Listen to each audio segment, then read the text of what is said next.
VAO ಎಕ್ಸಾಮನ್ನು ಬರೆದಿರ್ತಕ್ಕಂಥ ಸ್ಪರ್ಧಾ ಆಕಾಂಕ್ಷಿಗಳಿಗೆ ಇನ್ನೊಂದು ನಿಮಗೆ ಮೋಸ್ಟ್ ಇಂಪಾರ್ಟೆಂಟ್ ವಿಡಿಯೋಗೆ ಸ್ವಾಗತವನ್ನು ಕೊಡ್ತೀನಿ.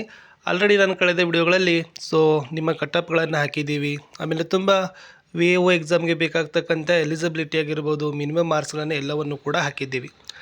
ಈ ವಿಡಿಯೋದಲ್ಲಿ ನಾನು ಏನು ಹೇಳ್ತಾ ಇದ್ದೀನಂದರೆ, ಕಟಪ್ಪು ಎಲ್ಲ ಜಿಲ್ಲೆಗಳಲ್ಲಿ ಒಂದೇ ತೆರನಾಗಿ ನಿಲ್ಲೋದಿಲ್ಲ ಅಂತಕ್ಕಂಥಕ್ಕೆ ಸ್ವಲ್ಪ ಕಾರಣಗಳನ್ನು ಹೇಳ್ತಾ ಇದ್ದೀನಿ. ಸ್ನೇಹಿತರೆ, ಫಸ್ಟ್ ಆಫ್ ಆಲ್ ನಿಮಗೆ ಕ್ಲಿಯರ್ ಇರಲಿ, ಇದು ರಾಜ್ಯ ಮಟ್ಟದಲ್ಲಿ ನಡೆದಿರ್ತಕ್ಕಂಥ ಸಂಯುಕ್ತ ಸ್ಪರ್ಧಾತ್ಮಕ ಪರೀಕ್ಷೆ.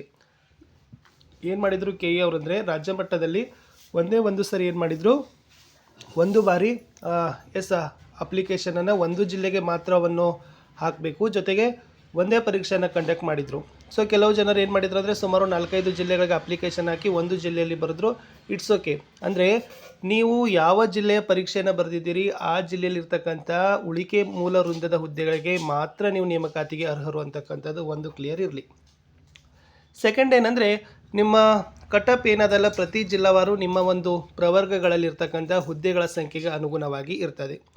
ಈಗ ನಾವು ನೋಡಿದ ಹಾಗೆ ಬೆಂಗಳೂರು ನಗರಗಳಾಗಿರ್ಬೋದು, ಅಥವಾ ಬೆಂಗಳೂರು ಗ್ರಾಮಾಂತರ, ಚಿತ್ರದುರ್ಗ, ಕೋಲಾರ, ತುಮಕೂರು, ರಾಮನಗರ, ಇವೆಲ್ಲ ಏನದವಪ್ಪ ಅಂದರೆ ಡಬಲ್ ಡಿಜಿಟ್ ಇದ್ದಾವೆ. 2 ಡಿಜಿಟ್ ನಂಬರ್ಸ್ ಇರೋದ್ರಿಂದ ಸಹಜವಾಗಿ ಎಲ್ಲ ಪ್ರವರ್ಗಗಳಲ್ಲಿ ಏನಾಗ್ತವಪ್ಪ ಅಂದರೆ ಹುದ್ದೆಗಳು ಬರೋದ್ರಿಂದ ಈ ಜಿಲ್ಲೆಗಳಲ್ಲಿ ಅಂದರೆ 10+ ಇರ್ತಕ್ಕಂಥ ಹುದ್ದೆಗಳು ಏನಿದಾವಲ್ಲ, ಅಲ್ಲೆಲ್ಲ ಏನಾಗ್ತದಪ್ಪ ಅಂದರೆ ಸ್ವಲ್ಪ ಕಟಪ್ ಏನಾಗಿರ್ತದೆ, ಹೆಚ್ಚಾಗ್ತದೆ.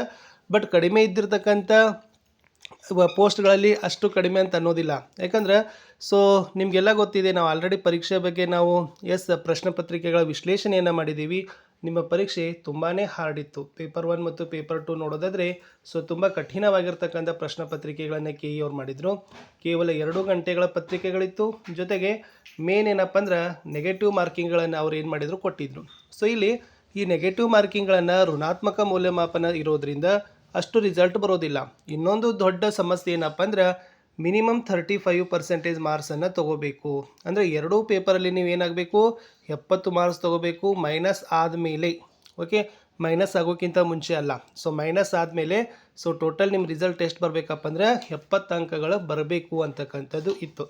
ಇಷ್ಟು ಕೆಲವು ಜಿಲ್ಲೆಗಳಲ್ಲಿ ಕೇವಲ 70 ಕಟಪ್ ಬರ್ತದೆ, ಕೆಲವು ಜಿಲ್ಲೆಗಳಲ್ಲಿ 70ಕ್ಕಿಂತ ಹೆಚ್ಚು ಬರ್ತದೆ. ಯಾಕಂದರೆ ಇವಾಗ ಸ್ಪರ್ಧಾ ಆಕಾಂಕ್ಷಿಗಳು ತುಂಬಾ ಜಾನರಿದ್ದಾರೆ. ಯಾಕಂದ್ರೆ ನಾವು ನೋಡ್ತಾ ಇದ್ದೀವಿ, ಅವರ ವಿದ್ಯಾರ್ಹತೆ ಆಗಿರ್ಬೋದು, ಜ್ಞಾನದ ಮಟ್ಟ ಆಗಿರ್ಬೋದು, ಈಗ ಸಿಗ್ತಕ್ಕಂಥ ಸಂಪನ್ಮೂಲಗಳಾಗಿರ್ಬೋದು, ಅವೆಲ್ಲ ನೋಡಿದರೆ ಕೆಲವರಂತರೂ ಕೂಡ 200-300 ಮಂದಿ ಟಾಪ್ ಸ್ಕೋರರಲ್ಲಿ ಬರ್ತಾರೆ. ಆ ರಿಸಲ್ಟನ್ನು, ಆ ಮಾರ್ಕ್ಸನ್ನು ಅಮೇಝಿಂಗ್ ಆಗೇ ಇರ್ತಾವೆ. 140-150ವರೆಗೂ ಕೂಡ ಸ್ಕೋರ್ಗಳನ್ನು ಕೆಲವೊಬ್ಬರು ಮಾಡ್ತಾರೆ. ಬಟ್ ಕೆಲವು ಪ್ರವರ್ಗಗಳಲ್ಲಿ, ಕೆಲವು ಜಿಲ್ಲೆಗಳಲ್ಲಿ ಏನಾಗ್ತದಪ್ಪ ಅಂದ್ರೆ 70 ಮಾರ್ಕ್ಸ್ ತೊಗೊಂಡ್ರು ಕೂಡ ಏನಾಗ್ತದಪ್ಪ ಅಂದ್ರೆ ಅಪಾಯಿಂಟ್ಮೆಂಟ್ ಆಗ್ತದೆ. ಈ ವಿಡಿಯೋದಲ್ಲಿ ನಾನು ಏನು ಹೇಳೋದು, ಎಲ್ಲ ಜಿಲ್ಲೆಗಳಲ್ಲಿ ಕರೆದಿರ್ತಕ್ಕಂಥ ಕಾಲಪ್ ಆಗಿರ್ತಕ್ಕಂಥ ಹುದ್ದೆಗಳಲ್ಲಿ ಕಟಪ್ ಒಂದೇ ತೆರನಾಗಿ ಇರೋದಿಲ್ಲ. ಇಟ್ ಮೀನ್ಸ್ ಏನಾಗ್ತದೆ, ಕಟಪ್ ವೇರಿ ಆಗ್ತದೆ. ಅಲ್ಲಿರ್ತಕ್ಕಂಥ ಪೋಸ್ಟ್ ಆಗಿರ್ಬೋದು, ಅಲ್ಲಿರ್ತಕ್ಕಂಥ ನಂಬರ್ ಆಫ್ ಅಪ್ಲಿಕೇಶನ್ಸ್ ಆಗಿರ್ಬೋದು, ಯಾವ ಕೆಟಗರಿಗೆ ವೆಕೆಂಟ್ ಇದಾವಲ್ಲ ಅವುಗಳ ಮೇಲೆ ಏನಾಗ್ತದಪ್ಪ ಅಂದ್ರೆ ನಿಮ್ಮ ಕಟಪ್ ಅಪ್ ಆ್ಯಂಡ್ ಡೌನ್ ಆಗ್ತಕ್ಕಂಥ ಚಾನ್ಸಸ್ ಅದ. ಡೋಂಟ್ ವರಿ, ನೋಡೋಣ. ಮತ್ತೆ ಕೆಲವೊಂದಿಷ್ಟು ಗ್ರಾಮ ಆಡಳಿತಾಧಿಕಾರಿ ನೇಮಕಾತಿಗಳ ಪರೀಕ್ಷೆಯ ಅಪ್ಡೇಟ್ದೊಂದಿಗೆ ನಾನು ಸಿಗ್ತೀನಿ. ಖಂಡಿತವಾಗಿ ಇದರಿಂದ ನಿಮಗೆ ಯೂಸ್ ಆದರೆ ಖಂಡಿತವಾಗಿ ವಿಡಿಯೋವನ್ನು ಶೇರ್ ಮಾಡೋದನ್ನು ಮಾತ್ರ ಮರೆಯದಿರಿ. ಬಾಯ್.